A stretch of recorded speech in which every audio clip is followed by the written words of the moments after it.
आप देख रहे हैं उत्तराखंड का नंबर 1 डिजिटल चैनल उत्तराखंड खबर। नमस्कार, उत्तराखंड खबर में आपका स्वागत है। मैं आपके साथ प्रियंका रावत। चलिए देखते हैं कौन सी रही आज की तमाम बड़ी खबरें। आज all India motor transport Congress Uttarakhand के प्रतिनिधि मंडल ने देहरादून प्रेस क्लब में एक वार्ता आयोजित की, जिसमें देहरादून ट्रक ऑपरेटर एसोसिएशन के सदस्यों ने भी वार्ता में भाग लिया। मुख्य मुद्दा ये है कि जो ट्रांसपोर्ट व्यवसाय है आज की डेट में गर्त में चला गया है। कोरोना के बाद तो बहुत ज़्यादा ही हमें नुकसान हो रहा है। सरकार ने हमें कोई टैक्स में रिबेट नहीं दी है। सिर्फ 2020 में एक क्वार्टर हमें बाहर वाहनों को टैक्स में छूट दी है। उसके बावजूद लगातार डीजल में वृद्धि हो रही है, स्पेयर पार्ट्स में वृद्धि हो रही है, टोल टैक्सों में वृद्धि हो रही है, ग्रीन टैक्स में वृद्धि हो रही है, इंश्योरेंस में वृद्धि हो रही है। साथ ही कुछ ये है कि जैसे एक तो जीएसटी के जो हमारे संशोधन हमने मांग करी है, उनमें सरकार संशोधन करे। दूसरा जो इंडस्ट्रियल एरिया हैं, जैसे नो एंट्री के पीरियड रखे हुए हैं। पहले हम कुंभ और इन चीज़ों से पीड़ित हैं। यहाँ कांवड़ होता है, कुंभ होता है, तो इन्वेस्टर वैसे भी यहाँ फैक्ट्री लगाता नहीं है। फिर उसके बावजूद जो इंडस्ट्रियल एरिया सेला कोई जैसे इंडस्ट्रियल एरिया के लिए बाईपास होने के बावजूद नो एंट्री है, तो काम ट्रांसपोर्टर कैसे करे, व्यापारी को सेवा कैसी दी जाए? उसके लिए सरकार को व्यवस्थाएं बनानी पड़ेगी ना। दिन में कुछ तो समय देना पड़ेगा कि भाई इतने पीरियड के लिए दिन में गाड़ियां चलें ताकि इंडस्ट्रियों का सामान समय से पहुंचे। लोग जब शोरूम से ट्रक लेते हैं, रोड पे आने से पहले हम सारे टैक्सेस भर देते हैं। उसके बावजूद हमारे को हर जगह मतलब परेशान किया जाता है, चाहे वो पुलिस के द्वारा हो, चाहे वो प्रशासन के द्वारा हो। और उसके बाद हमारी जो ट्रांसपोर्ट नगर की स्थिति है वो आज इतनी गंभीर स्थिति बनी हुई है कि वहाँ पे न तो टॉयलेट है, सड़कों पे गड्ढे बने हुए हैं। और अगर हमारी लेडीज एम्प्लॉयज़ वहाँ से अगर निकलते हैं तो वो बाहर निकलने के लिए मतलब ये समझो कि मतलब वो जान हथेली पे लेके ट्रांसपोर्ट नगर के गेट पे दारू का ठेका है।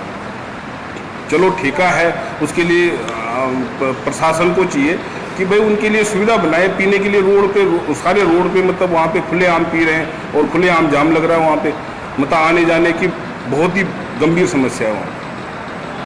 आईटीआई में हमारा प्रतिनिधि होना चाहिए ट्रांसपोर्ट का, जो कि बाहर से ये लोग रखते हैं, सरकार द्वारा बाहर से रखा जाता है, उसको कोई पता नहीं होता। तो हमारी रिक्वेस्ट ये है सरकार से कि हमारा प्रतिनिधि होना चाहिए वहाँ। ट्रांसपोर्ट नगर में जो व्यवस्थाएं हैं इस वक्त, ये एमडीडीए ने ट्रांसपोर्ट नगर यहाँ पर बसाया, ये कहकर बसाया कि एक आदर्श ट्रांसपोर्ट नगर की स्थापना की जाएगी।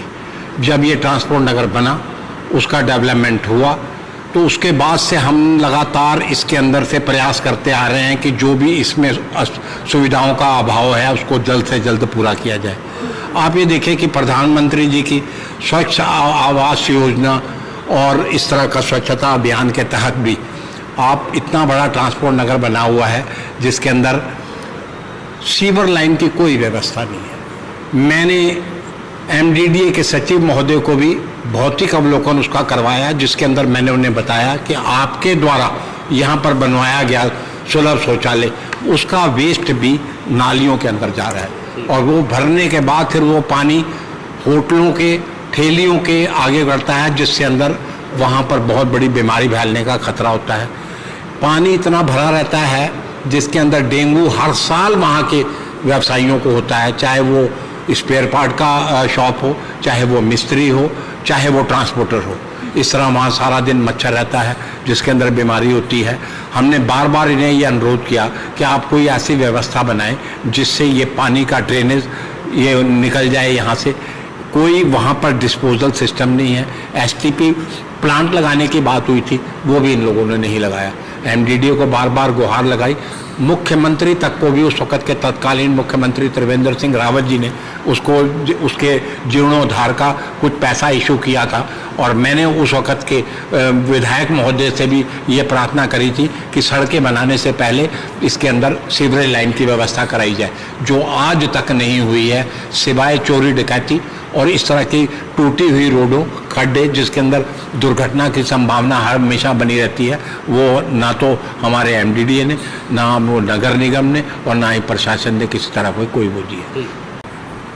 हमारे यहाँ उत्तराखंड में किसी भी रोड पे ले लो आप, जहाँ जैसे उत्तराखंड में एंट्री करते हैं, हाईवे पे हम टोल टैक्स भी दे रहे हैं। टोल टैक्स देने के बाद भी हमारे ट्रक चालकों के लिए कहीं भी कोई शौचालय की व्यवस्था नहीं है, टोल परिवहन विभाग की तरफ से, और ना ही सरकार की तरफ से कोई व्यवस्था है।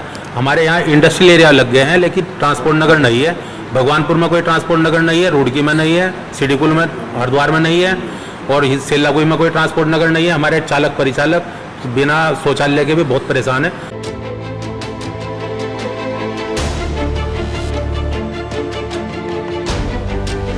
ऐसी तमाम बड़ी खबरों के लिए देखते रहिए उत्तराखंड खबर।